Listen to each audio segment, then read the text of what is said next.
இந்த வீடியோவில் fusion 360ல 2D contour tool பாத்தில் டேப்ஸ் ஆப்ஷன் இருக்கு. அது எப்படி ஒர்க் ஆகுதுன்னு சொல்லி பார்க்கலாம். மற்றபடி டூல் செலெக்ஷன், ஜியோமெட்ரிக் செலெக்ஷன் எல்லாமே சேம் தான், ஜெட் லெவல் எல்லாமே. இதில் பார்த்தீங்கன்னா இன்னொரு பாக்கெட் இருக்கு. இதோட சைஸை மெஷர் பண்ணி பார்த்தோம்னா இன்ஸ்பெக்டரில் போயிட்டு மெஷர் பண்ணுறோம். பார்த்தீங்கன்னா ஒயில வந்து 400 mm இருக்கு. அதே எக்ஸில் பார்த்தீங்கன்னா 700 mm இருக்கு. இவ்வளோ பெரிய பாக்கெட்டை வந்து நம்ம ரஃபிங் டூல் பாத் ஜென்ரேட் பண்ணோம்னா டைம் அதிகமாகும். இதோட மிஷினிங் டைம் பார்த்தீங்கன்னா 25 மணி நேரம் ஆகுது. இந்த மாதிரி ஜாபுக்கு வந்து 2D காண்டூரில் உள்ள டேப் ஆப்ஷன் வந்து யூஸ் பண்ணிக்கலாம். எப்படி ஒர்க் ஆகும் அப்படின்னா, டூல் பாத்தை வந்து எடிட் பண்ணிடுறோம். எந்த லொக்கேஷனில் ரன் ஆகணுமோ எல்லாம் மற்றபடி சேம் தான். இந்த டேப் ஆப்ஷனை செலக்ட் பண்ணிட்டு எந்த காண்டூர்னு செலக்ட் பண்ணிடுறோம். இதில் பார்த்தீங்கன்னா இந்த டேப் வைக்கிறாப்புல ஃபார்ம் ஆயிடுச்சு. இது வந்து ரெக்டாங்குலர்னா ரெக்டாங்குலர் வச்சுக்கலாம், ட்ரையாங்குலர் தேவைப்பட்டால் ட்ரையாங்குலர் ஷேப் வச்சுக்கலாம். ட்ரையாங்குலர் வச்சுன்னா இது எவ்வளோ வித்து எவ்வளோ ஹைட்டுன்னு சொல்லி கொடுத்தோம், ஏன்னா அதுக்கு ஏற்றாப்புல மாறும். ரெக்டாங்குலர்லேயும் சேம் தான், எவ்வளோ வித்து எவ்வளோ ஹைட்டுன்னு சொல்லிட்டு.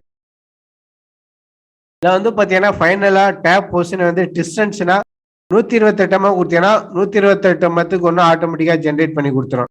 இல்லை அதிகமாக வச்சீங்கன்னா 350 கொடுக்குறோம்.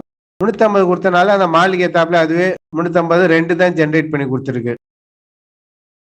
200 கொடுத்தீங்கன்னா அந்த மாலுக்கு ஏற்றாப்புல ஜென்ரேட் பண்ணி கொடுக்கும். 200 கொடுத்தனால ஃப்ரண்ட் பேக்கில் 4, லெஃப்ட் ரைட்லேருந்து 1 வந்திருக்கு. இது மாதிரி டிஸ்டன்ஸ் வச்சு கண்ட்ரோல் பண்ணிக்கலாம். அப்படி இல்லாட்டி கட் பாயிண்டில் போயிட்டு உங்களுக்கு எந்தெந்த பாயிண்ட்ல வேணுமோ அந்த பாயிண்ட்ல வச்சீங்கன்னா இங்கே ஒன்று ஜென்ரேட் பண்ணி கொடுக்கும்.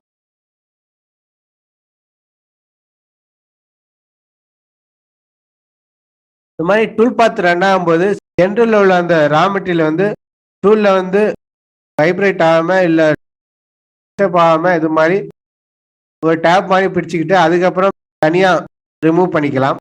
வந்து பார்த்தீங்கன்னா டாப்பில் இருக்குது. பாட்டம் செலெக்ஷன் வந்து பாட்டத்தில் கொடுத்துட்றேன், அதுவே பாட்டத்துக்கு மூவ் ஆயிரும். கொடுத்தேன்னா அந்த ரிப் செலக்ட் பண்ணது ஆட்டோமேட்டிக்காக பாட்டத்துக்கு போயிடுச்சு.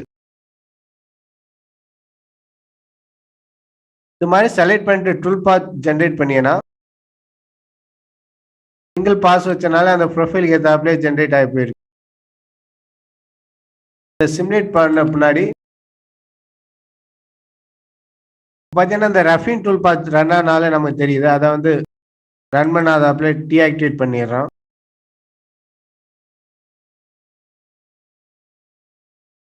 இப்போ இதை சிமுலேட் பார்த்தீங்கன்னா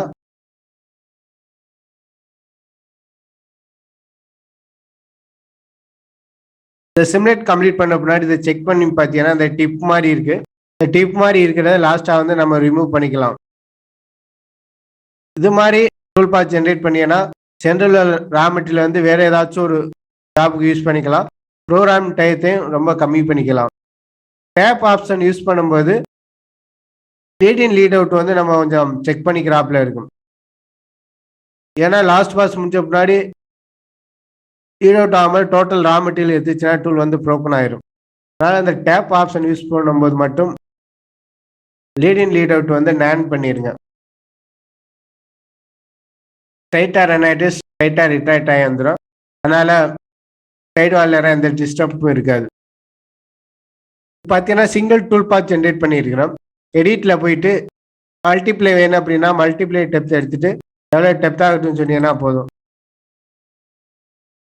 எடுத்துகிட்டு ஓகே பண்ணிங்கன்னா மல்டிப்ளை டெப்த் டூல் பாத் வந்து ஜென்ரேட் பண்ணி கொடுத்துரும்.